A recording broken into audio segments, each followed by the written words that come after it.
अस्सलाम वालेकुम दोस्तों। एक बार फिर से आपका अपने इस चैनल गुरु इन्फो पे स्वागत है।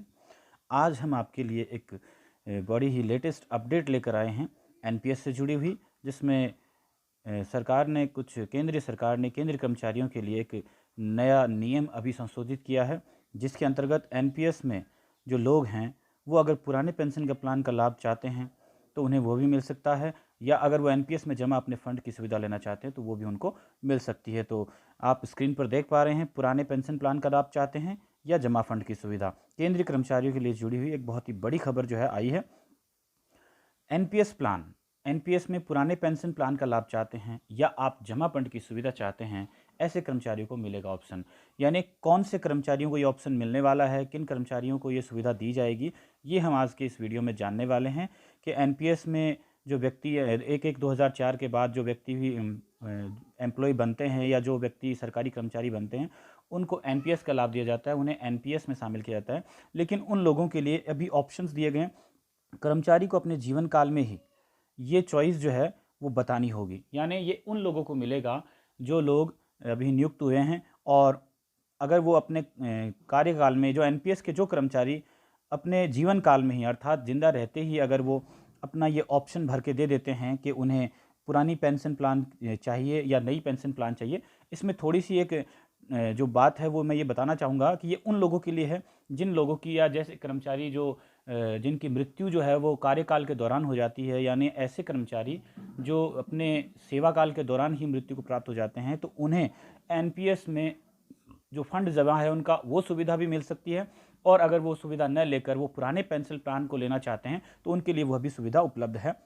तो कर्मचारियों को अपने जीवन काल में ये चॉइस बतानी होगी और उन्हें ये लिख कर देना होगा। जैसे यहाँ पे आप देख पा रहे हैं, केंद्रीय कर्मचारियों के लिए एक बड़ी खुशखबरी आई है कि जिन स्टाफ को एनपीएस के तहत कवर किया गया है उन्हें सरकार अब नई सुविधा देने जा रही है। केंद्र सरकार ने कहा है कि ऐसे कर्मचारियों की नौकरी के दौरान मृत्यु होने पर उनके परिजनों के पास दो विकल्प होंगे। वे पुराने पेंशन प्लान के तहत लाभ उठा सकते हैं या फिर वो एनपीएस के तहत जो जमा फंड है उसकी सुविधा भी ले सकते हैं। तो जैसा कि आप स्क्रीन पर देख पा रहे हैं, ये जो कानून है वो अभी संशोधित हो गया है, लेकिन इसके लिए पहले ही आपको बतानी होगी चॉइस। यानी कर्मचारी जो है उसको पहले ही सरकार ने सीसीएस रूल के नियम 10 में ये सुविधा देने का ऐलान किया है। इस प्रावधान के मुताबिक सरकारी कर्मचारी के निधन की स्थिति में उनके परिजनों को ये सुविधा मिल सकती है। हालांकि इसके लिए कर्मचारी को अपने जीवन काल में ही ये चॉइस बतानी होगी। अगर कोई कर्मचारी इस बारे में अपना प्रेफरेंस तय नहीं कर पाता है और नौकरी की शुरुआती 15 साल के जो डिफ़ॉल्ट चॉइस है उसी के हिसाब से उसका पेंशन सिस्टम जो है वो काम करेगा। यानी अगर कोई कर्मचारी अपनी पहले से बता नहीं पाता, अपना चॉइस विकल्प नहीं दे पाता है, तो उसके जो 15 साल के जो डिफ़ॉल्ट चॉइस है उसी का उसको लाभ मिलेगा। अब बता दें कि एनपीएस के तहत मिलने वाली ये जो लाभ है उसमें डिफ़ॉल्ट चॉइस के अंतर्गत क्या आता है।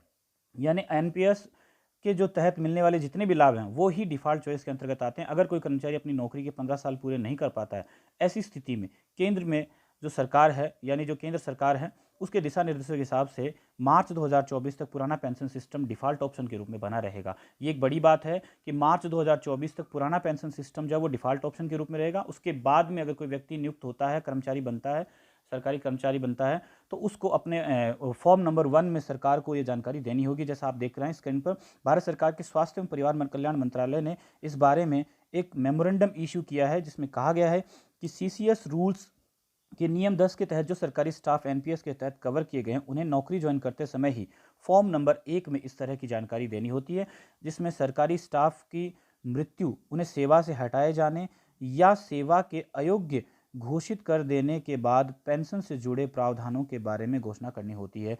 तो ये सब आपने देखा कि एनपीएस में जितने भी पुराने पेंशन का प्लान का लाभ लेना चाहते हैं उन लोगों को पहले ही अपने सेवा काल के दौरान ही उन्हें ये ऑप्शन में चॉइस भर के देनी होगी कि वो अगर उनकी मृत्यु हो जाती है तो उनके परिवार को पुरानी पेंशन का लाभ मिले या उनको नई पेंशन का लाभ मिले। तो ये थी आज की लेटेस्ट अपडेट जिसके बारे में हमने जाना। ऐसे ही और भी बहुत सारी जानकारी हम आपके लिए यूं ही लेकर आते रहेंगे। तो हमारे चैनल को सब्सक्राइब कर लीजिए, बेल आइकन प्रेस कर दीजिए, ताकि आपको ऐसे ही नई नई जो सरकार से जुड़ी हुई गाइडलाइंस हैं उनका आपको सूचना मिलती रहे। इसी के साथ दीजिए इजाज़त, चलते हैं।